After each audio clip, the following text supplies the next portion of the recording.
Frame, அங்க பாரு, ஏதோ ஒரு ஒளி வருது. ஆமா, என்னது அது? வாவ், தேவதை. ஆமா, தேவதை எவ்வளவு அழகா இருக்காங்க பாரு. குழந்தைங்களா, உங்களுக்கு என்ன வேண்டும்? சாக்லேட்ஸ். இதோ நீங்கள் கேட்டவை.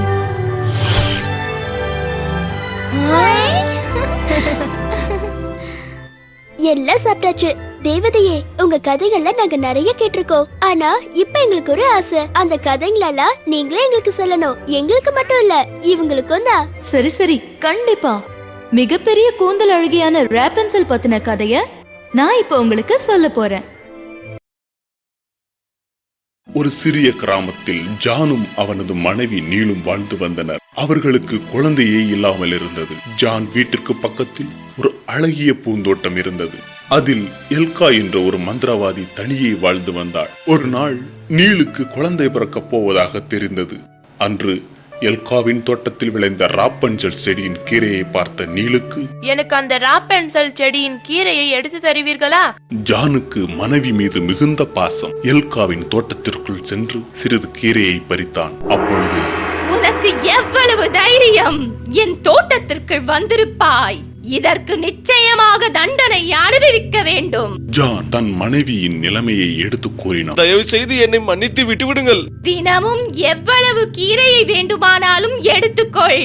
ஆனால் உனக்கு பிறக்கும் குழந்தையை எனக்கு தந்துவிட வேண்டும். புரிந்ததா? பயந்து போன ஜானும் அதற்கு ஒத்துக்கொண்டான். நீல் தினமும் கீரையை சாப்பிட்டு வந்தாள். ஒரு நாள் நீல் ஒரு அழகிய பெண் குழந்தையை பெற்றெடுத்தாள். அதே நாளில் எல்கா வந்து, இது என்னுடைய குழந்தை, உன் வாக்கை மறவாமல் தந்திடு. ஜான் எல்காவிற்கு பயந்து குழந்தையை அவளிடம் தந்துவிட்டான். எல்கா அவளுக்கு ராப்பன்சல் என்று பெயரிட்டாள். ராப்பன்சல் வளர்ந்து பெரியவளானாள். அழகும் அன்பும் நிறைந்திருந்த அவளுக்கு நீண்ட அழகிய கூந்தல் இருந்தது. பிறகு எல்கா அவளை காட்டிலிருந்து ஒரு உயர்ந்த கோட்டையில் அடைத்து வைத்தாள். அந்த கோட்டைக்குள் செல்ல கதவும் இல்லை, படிகளும் இல்லை. எல்கா கோட்டையினுள் செல்ல வேண்டுமானால், ராபன்சல், ராபன்சல், எல்கா வந்திருக்கிறேன் என்று கூச்சலிடுவாள். உடனே ராப்பன்சல் தன் பொன்னிறமான அழகிய நீண்ட கூந்தலை கீழே விடுவாள். அதை பிடித்து மேலே ஏறுவாள் எல்கா. தினமும் காலையில் எல்கா ராப்பன்சலுக்கு உணவு கொடுக்க வருவாள். அதை தவிர வேறு மனிதர்களையே பார்க்காமல் வளர்ந்தாள் ராப்பன்சல். அங்கிருந்த பறவைகளே அவளின் நண்பர்கள். அவைகளிடம் பாடிக்கொண்டிருப்பாள். அவளுடைய இனிமையான குரலை கேட்டு காடே மகிழ்ந்தது. ஒரு நாள் பக்கத்து ஊர் இளவரசர் அந்த பக்கமாக வந்தார். அப்பொழுது, யாருடைய குரல் இது? இவ்வளவு இனிமையாக உள்ளதே. குரல் வந்த பக்கமாக சென்று பார்த்த இளவரசர் அதிர்ந்து போனார். ராபன்சல், ராபன்சல், எல்கா வந்திருக்கிறேன். எப்படியாவது அந்த குரலின் சொந்தக்காரரை பார்க்க முடிவு எடுத்த இளவரசர் ஒரு திட்டம் தீட்டினார். ராப்பன்சல், ராப்பன்சல், எல்கா வந்திருக்கிறேன். உடனே நீண்ட கூந்தல் கீழே விழுந்தது. இளவரசரும் அதன் மீது ஏறி உள்ளே சென்றார். முதல் முறையாக ஒரு மனிதனை பார்த்த ராப்பன்சல், யார் நீங்கள்? பயப்படாதே. இளவரசர் அன்பாக பேசினார். எனக்காக ஒரு முறை பாடுவாயா? ராப்பன்சலுக்கு ஒரே மகிழ்ச்சி. அன்றிலிருந்து ஒவ்வொரு நாளும் மாலை பொழுதில் இளவரசர் ராப்பன்சலை பார்க்க வருவார். அவள் அவருக்காக பாடுவாள். இப்படி நாட்கள் கழிந்தன. இளவரசர் ராப்பன்சலை நேசிக்க ஆரம்பித்தார். ராப்பன்சல், என்னை மணந்து கொள்வாயா? ஆம் இளவரசே. ஆனால் உன்னை நான் எப்படி கீழே கொண்டு செல்வேன்? ஒன்று செய்யுங்கள். தினமும் நீங்கள் வரும்பொழுது நீண்ட பட்டு துணி எடுத்து வாருங்கள்.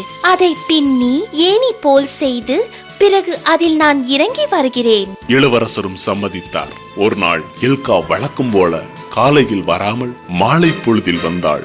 கோட்டை அருகே வந்தபோது இளவரசர் இறங்கி வருவதை பார்த்தாள். என்னை ஏமாற்றி விட்டாளே, இவளுக்கு ஒரு பாடம் கற்றுத் தருகிறேன். மேலே ஏறின எல்கா ராப்பன்சலின் நீண்ட கூந்தலை பிடித்து நறுக் நறுக் என்று வெட்டினாள். அடுத்த நாள் இளவரசர் வந்தார். ராப்பன்சல், ராப்பன்சல், உன் இளவரசர் வந்திருக்கிறேன். எல்கா வெட்டி வைத்த கூந்தலை கீழே விட்டாள். இளவரசரும் மேலே ஆவலுடன் ஏறினார். ஆனால் மேலே பார்த்தால் எல்கா நின்று கொண்டிருந்தாள். வாருங்கள் இளவரசே, இனி உன் ராப்பன்சலை நீ பார்க்கவே முடியாது. நீயும் சாகப் போகிறாய். எல்கா சிரித்துக் கொண்டே இருந்தாள். ஆனால் இளவரசர் பயப்படவே இல்லை. தன்னிடமிருந்த வாளை எடுத்து எல்காவை குத்தி கொன்றார். ராப்பன்சலும் இளவரசரும் கட்டப்பட்டிருந்த கூந்தல் வெளியே கீழே இறங்கினர். தன்னுடைய அரண்மனைக்கு ராப்பன்சலை அழைத்துச் சென்றார். அவர்களின் திருமணம் பிரம்மாண்டமாக நடைபெற்றது. ராப்பன்சல் தன் பெற்றோரை தேடிச் சென்று அவர்களை தன்னுடன் அழைத்து வந்து அரண்மனையிலே தங்க வைத்தாள். எல்லோரும் மகிழ்ச்சியாக நெடுங்காலம் வாழ்ந்தனர்.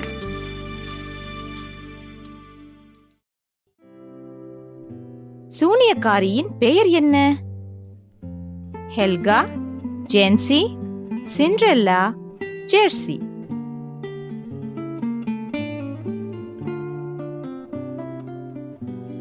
ஹெல்கா சரியான பதில்.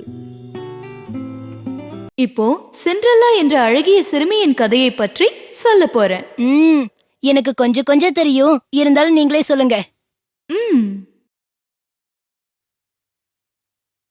ஒரு ஊரில் ஒரு பணக்கார மனிதர் இருந்தார். அவர் தன் மனைவி மற்றும் மகளுடன் வாழ்ந்து வந்தார். அந்த பெண் அழகும் அன்பும் அமைதியும் நிறைந்தவள்.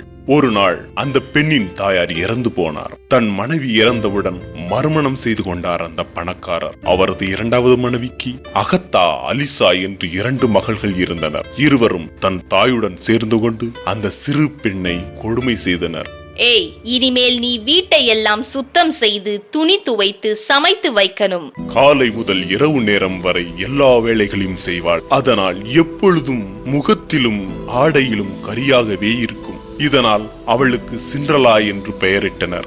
ஆஹா, எவ்வளவு அழகாக இருக்கிறாள் பார்த்தாயா? ஒரு நாள் அந்த நாட்டின் அரசர் ஒரு பெரிய விருந்துக்கு ஏற்பாடு செய்தார். அவ்விருந்துக்கு நாட்டில் உள்ள எல்லா மக்களையும், முக்கியமாக திருமணமாகாத பெண்களை அழைத்திருந்தார். காரணம், வெகு நாளாக தன் மகன் இளவரசன் மரியோவிற்கு ஒரு நல்ல மனைவியை தேடிக் கொண்டிருந்தார். அகத்தாவிற்கும் அலிசாவிற்கும் கூட அழைப்புதல் கிடைத்தது. விருந்தென்று, சிண்ட்ரெல்லா, சீக்கிரமா வா, எனக்கு அலங்காரம் பண்ணிவிடு. சிண்ட்ரெல்லா இருவருக்கும் அலங்காரம் பண்ணிவிட்டாள். எல்லோரும் தயாரான பிறகு, நானும் உங்களுடன் விருந்துக்கு வரட்டுமா சித்தி? என்னது, நீ விருந்துக்கா? ஏன் உன்னுடைய இந்த கிழிந்த உடையை பார்த்து எல்லோரும் சிரிக்க வேண்டுமா? போ போ, உன் வேலையை பார். வீட்டில் யாருமே இல்லாததால் சிண்ட்ரெல்லா அழுது கொண்டே இருந்தாள். எனக்கு மட்டும் இப்பொழுது உதவி செய்ய ஒரு இஷ்ட தேவதை இருந்தால். திடீரென்று ஒரு தேவதை அவள் முன் தோன்றியது. எதற்காக அழுகிறாய் மகளே? நீங்கள் யார்? நான் தான் உன் இஷ்ட தேவதை. அரசர் கொடுக்கும் விருந்துக்கு போக எனக்கும் ஆசையாக இருக்கிறது. ஆனால் என் சித்தி எனக்கு அனுமதி தரவில்லை. சரி, நான் உனக்கு உதவி செய்கிறேன். தேவதை தன் மந்திர சக்தியால் ஒரு பூசணிக்காயை பொத்தேராகவும் ஒரு வெள்ளை எலியை தேரோட்டியாகவும் மாற்றியது. சிண்ட்ரெல்லாவின் கிழிந்த உடையை ஒரு அழகிய பொன்னிறமும் வெள்ளை நிறமும் கலந்த உடையாக மாற்றியது. அவளது கால்களுக்கு கண்ணாடியால் செய்த ஒரு அழகிய செருப்பை தந்தது.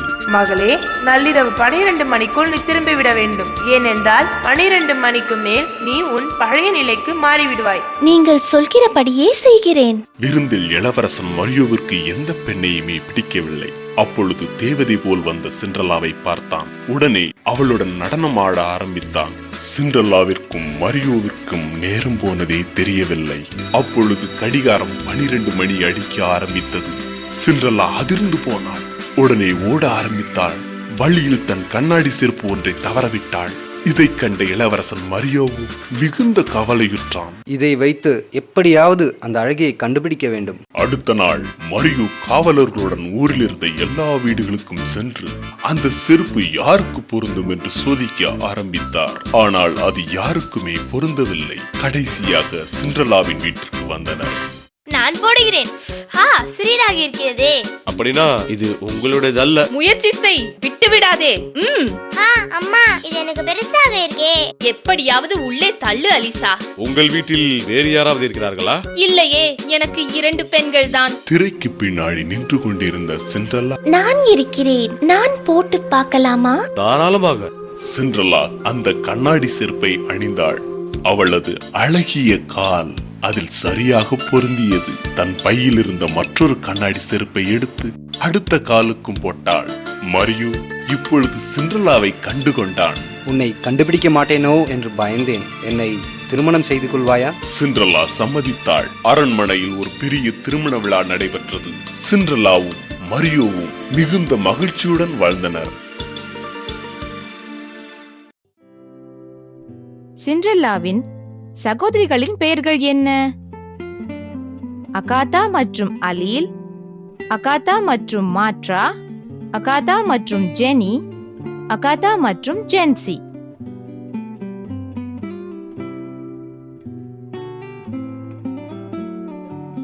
அகாதா மற்றும் அலீல். சரியான பதில். ஆமா, அடுத்தது என்ன கதை? 100 வருடம் தூங்கிக் கொண்டிருந்த பெண்ணை பற்றிய கதையை நான் உங்களுக்கு சொல்ல போறேன். 100 வருஷமா? கேட்கவே இன்ட்ரெஸ்டிங்கா இருக்கே. தூரத்து தேசம் ஒன்றை ஒரு சிறந்த அரசர் ஆண்டு வந்தார். அரசருக்கும் அரசிக்கும் ஒரு அழகிய பெண் குழந்தை பிறந்தது. குழந்தைக்கு ரோசாமாண்டி என்று பெயரிட்டனர். பெரிய விருந்து வைத்து என் மகளுக்காக கொண்டாட போகிறேன். எல்லோரையும் அழைக்க வேண்டும். அந்த நாட்டில் 13 தேவதைகள் இருந்தனர். ஆனால் 12 தேவதைகளை மட்டுமே அழைத்தனர். 13வது தேவதையை மறந்துவிட்டனர். இதுதான் பின்னால் பெரிய துன்பத்தை ஏற்படுத்தியது. விருந்து நாளும் வந்தது.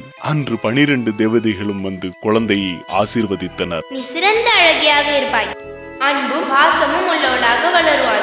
இவ்வாறாக எல்லோரும் வாழ்த்தினர். 12வது தேவதை ஆசீர்வதிக்க வரும்போது 13வது தேவதையான மோதிரா உள்ளே ஆவேசத்துடன் வந்தாள். என்னை விருந்துக்கு அழைக்காமல் என்னை கேவலப்படுத்தி விட்டீர்கள். இதற்காக வருத்தப்பட போகிறீர்கள். இதோ உங்களுடைய அழகிய பெண்ணுக்கு என்னுடைய பரிசு. அவள் 16 வயதாகும் போது ஊசியில் தன் விரலை குத்திக் கொண்டு செத்து விடுவாள்.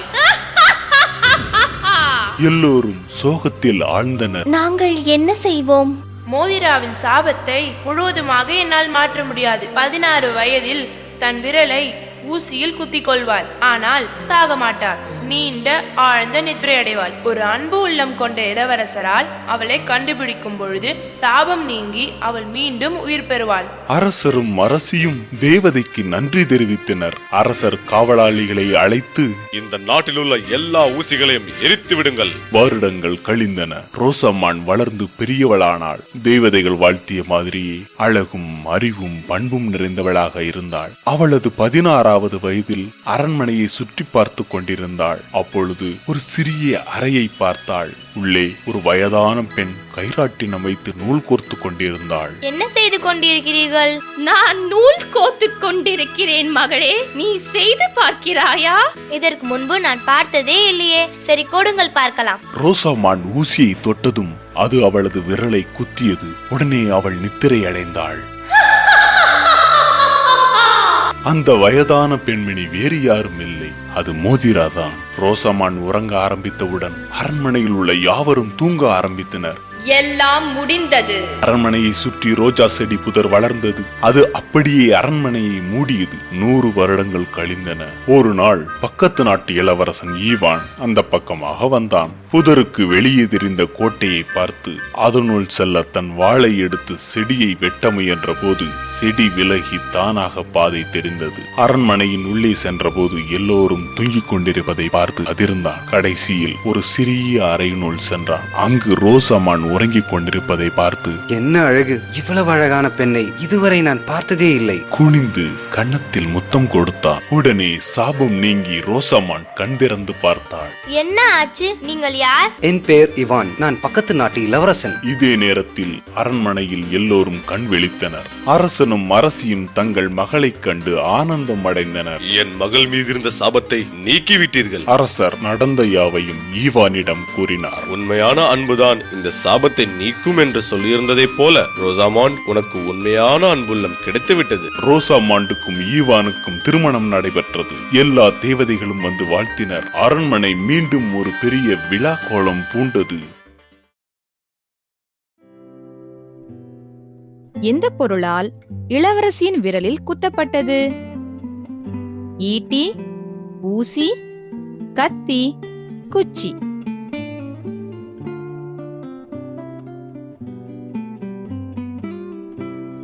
ஊசி. சரியான விடை. தேவதைகள் எல்லாம் வித்தியாசமான உடல் அமைப்புள்ள மனிதர்களை பத்தின கதைகளை சொல்வீங்க. இப்ப அதே மாதிரி ஒரு கதையை எங்களுக்கு சொல்றீங்களா? கண்டிப்பா. பெருவிரல் உயரமே உள்ள ஒரு பெண்ணை பற்றிய கதை இப்ப சொல்ல போறேன், கேளுங்க. ஒரு ஊரில் ஒரு சிறிய கிராமம். அதில் பெலிண்டா என்ற ஒரு பெண் இருந்தாள். மிகவும் அன்பான அவளுக்கு குழந்தைகளே இல்லை. ஒரு மந்திரவாதியை பார்த்து தனக்கு உதவும்படி செய்வதற்காக சென்றாள் பெலிண்டா. மந்திரவாதி கொடுத்த விதையை தோட்டத்தில் புதைத்து வைத்தாள். சில நாட்கள் கழித்து ஒரு அழகிய பூ மலர்ந்தது. மலரின் உள்ளே ஒரு சிறிய பெண் இருந்தாள். அவள் பெருவிரல் அளவிற்கு தான் வளர்ந்திருந்தாள். பெலிண்டா அவளுக்கு தம்பலினா என்று பெயரிட்டாள். ஒரு நாள் தம்பலினா விளையாடி கொண்டிருந்த போது, என்ன அழகான பெண், என் மகனுக்கு ஏற்ற ஜோடி இவளே. தவளை படுக்கையுடன் தம்பலினாவை பக்கத்தில் இருந்த ஒரு சிறிய குளத்திற்கு எடுத்து சென்றது. உனக்கு ஒரு அருமையான மனைவியை கொண்டு வந்திருக்கிறேன். தம்பலினாவை அங்கேயே விட்டுவிட்டு இருவரும் திருமண ஏற்பாடுகள் செய்வதற்காக சென்றனர். என்ன செய்வதென்றே தெரியாமல் முழித்துக் கொண்டிருந்த தம்பலினாவை ஒரு பட்டாம்பூச்சி பார்த்து, பயப்படாதே, நான் உனக்கு உதவி செய்கிறேன் என்று சொல்லி அவள் கையை பிடித்து தூக்கி சென்றது. ஒரு அழகான பூந்தோட்டத்தில் இறக்கிவிட்டு அவளுக்காக பூ ஒன்றை பறிக்க திரும்பியது. அந்நேரம் ஒரு வண்டு, அழகாக இருக்கிறது இந்த வினோதமான விலங்கு, நான் எடுத்துச் செல்வேன் என்று சொல்லி அது காட்டில் உள்ள தன் வீட்டிற்கு தூக்கிச் சென்றது. ஆனால் வண்டின் நண்பர்களுக்கோ தம்பலினாவை பிடிக்கவில்லை. அங்கே பாருடா, எவ்வளவு அசிங்கமான ஒரு விலங்கை எடுத்து வந்திருக்கிறான் இவன். அவடா, வெறும் 2 கால்கள் தான்.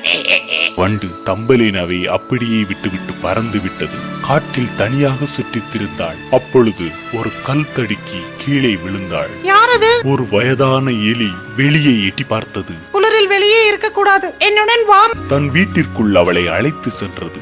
முதலில் அன்பாக இருந்த எலி பிறகு தன் சுபாவத்தை காட்டியது. தம்பலீனா, இனி நீ இந்த வீட்டை சுத்தம் செய்து எனக்கும் என் நண்பர் மிஸ்டர் மோலுக்கும் கதை சொல்ல வேண்டும். மிஸ்டர் மோலிற்கு தம்பலீனாவை மிகவும் பிடிக்க ஆரம்பித்தது. ஒரு நாள் காலை, வாங்க நம்ம எல்லாரும் புதிய சுரங்க வழியை சென்று பார்க்கலாம். மூவரும் சுரங்க வழிக்குள் சென்றனர். வழியில் ஒரு புறா குளிரில் நடுங்கிக் கொண்டு படுத்திருந்தது. பாவம் இந்த புறா. விடு, அதை எப்படியும் சாகத்தான் போகிறது. புறா மீது இரக்கம் கொண்டு தம்பலீனா இலைகளை எடுத்து அதன் மீது போர்த்தி விட்டாள். கவலைப்படாதே, நீ குணமாகும் வரை நான் உன்னை பார்த்துக் கொள்வேன். தினமும் தம்பலினா புறாவிற்கு சிறிது அரிசியும் தண்ணீரும் எடுத்து சென்று கொடுப்பாள். ஒரு நாள், நான் தம்பலினாவை திருமணம் செய்து கொள்ள ஆசைப்படுகிறேன். எனக்கு மிகவும் மகிழ்ச்சி தான். எலிக்கு தன் வீட்டு வேலைகளை செய்ய ஒரு ஆள் கிடைத்து விட்ட மகிழ்ச்சி. ஆனால் தம்பலினாவிற்கு இதில் விருப்பமே இல்லை. கடைசியாக புறாவை பார்த்து விட்டு வருகிறேன். தம்பலினா வெளியே ஓடினாள். ஆனால் அங்கு புறாவை காணவில்லை. அது ஆனந்தமாக பறந்து கொண்டிருந்தது. தம்பலீனா, என் மீது ஏறிக்கொள், வேற இடத்திற்கு அழைத்துச் செல்கிறேன். தம்பலினா மகிழ்ச்சியாக புறாவின் மீது ஏறிக்கொண்டாள். புறாவும் அவளை தூக்கி கொண்டு தூரத்தில் இருந்த ஒரு பூந்தோட்டத்திற்கு அழைத்து சென்றது. சுற்றும் முற்றும் பார்த்தாள் தம்பலினா. அருகில் ஒரு அழகிய வாலிபன் பறந்து கொண்டிருந்தான். முதல் பார்வையிலேயே இருவரும் காதல் வசப்பட்டனர். நான் இந்த பூந்தோட்டத்தின் இளவரசன், என்னுடைய ராணியாக வருவாயா? தம்பலினாவும் சம்மதித்தாள். எல்லா நண்பர்களும் கூடினர். தம்பலினாவிற்கும் சிறிய இறக்கைகளை பொருத்தினர். அவளும் இப்பொழுது மற்றவர்களை போன்று பறக்க ஆரம்பித்தாள். தம்லினாவை யார் திருமணம் செய்து கொண்டது? டெய்சிகளின் அமைச்சர், டெய்சிகளின் காவலாளி, டெய்சிகளின் அரசன், டெய்சிகளின் தளபதி.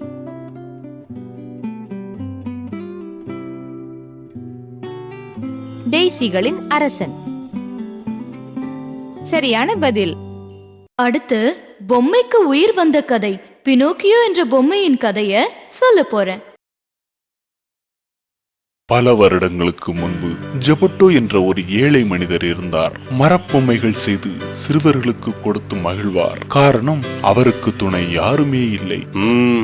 எனக்கு சொந்தமாக ஒரு குழந்தை இருந்தால் எவ்வளவு நல்லா இருக்கும். நல்ல மரப்பலகையில் ஒரு பொம்மையை செய்தார். அவரது நற்குணங்களை கண்ட ஒரு ஊதா தேவதை அந்த பொம்மைக்கு உயிர் கொடுத்தது.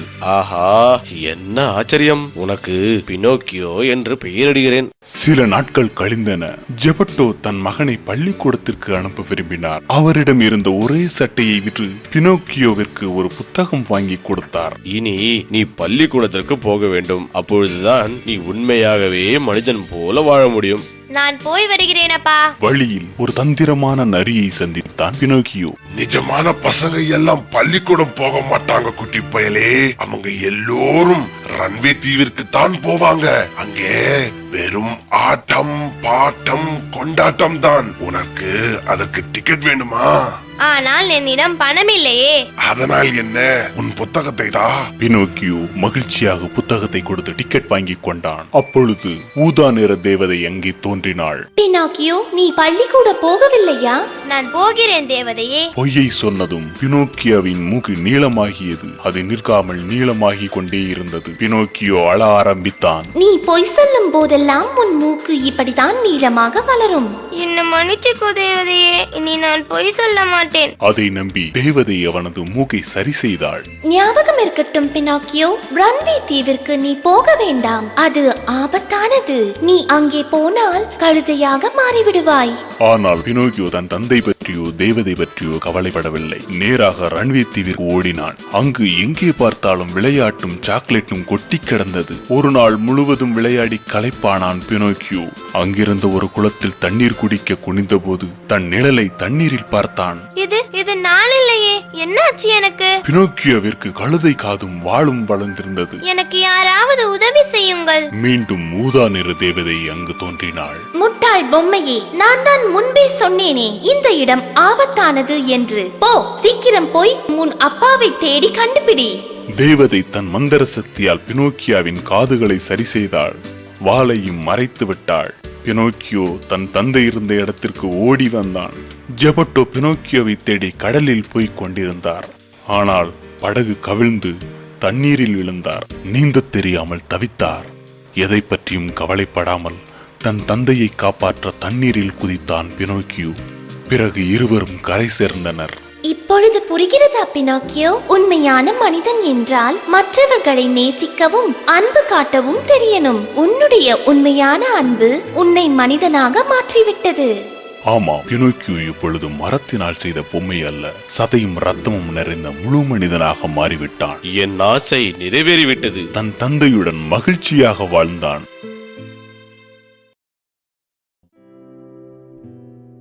பினோக்கியோ எங்கு செல்ல விரும்பினான்? Black rose island, run away island, snow yard island, smart Island.